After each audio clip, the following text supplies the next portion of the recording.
Alam mo, Daryl Yap, makinig ka sa akin, Daryl Yap. Daryl Yap, makinig ka sa akin.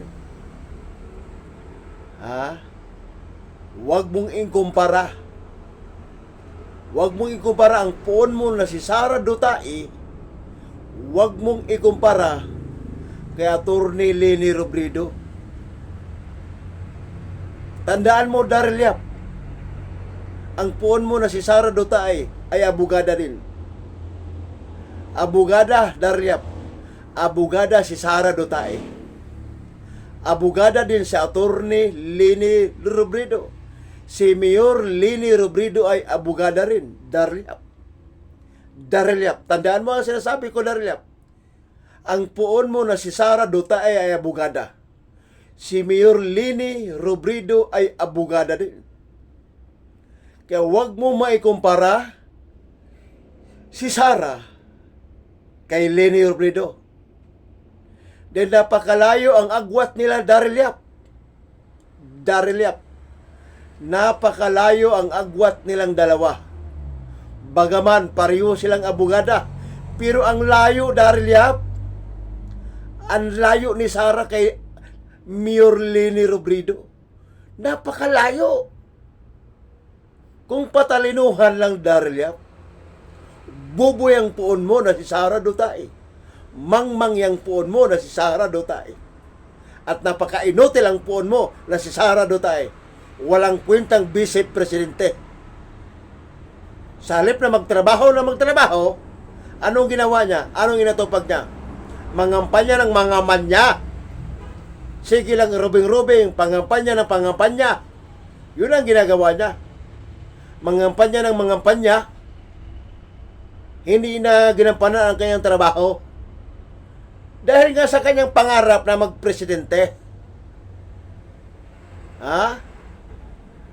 Dahil sa kanyang pangarap, dahil sa kanyang kahibangan. Alam mo, Daryl Yap, yang puon mo na si Sara Dutay, napakahibang yan. Napakahibang yan na babae na yan.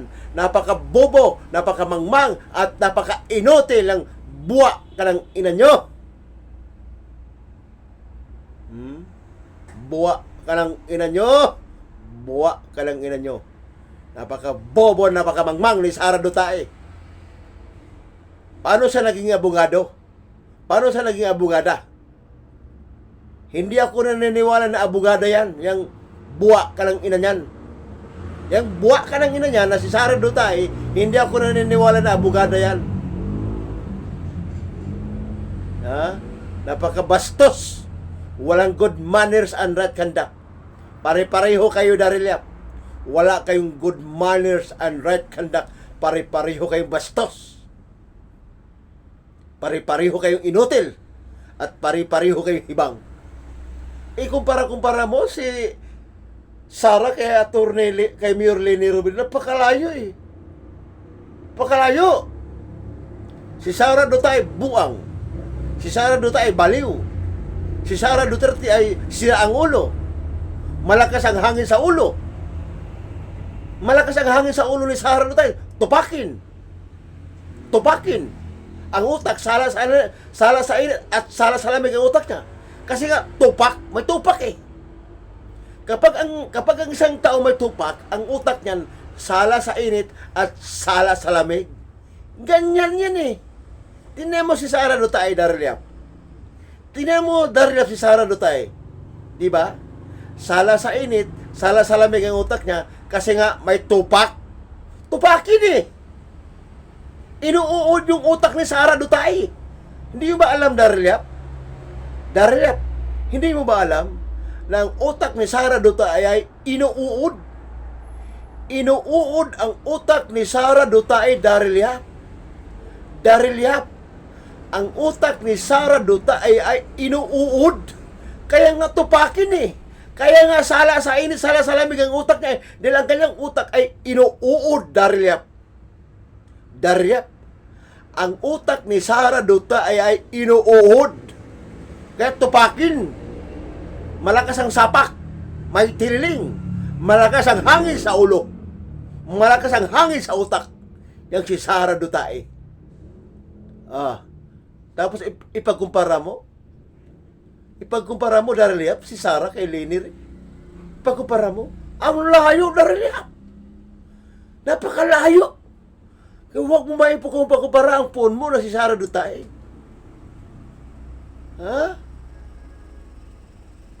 Proud na proud ka sa puon mo kasi nga pareho kayong baliw. Alam mo, Daryl Yap, pareho kayong dalawa ni Sara baliw.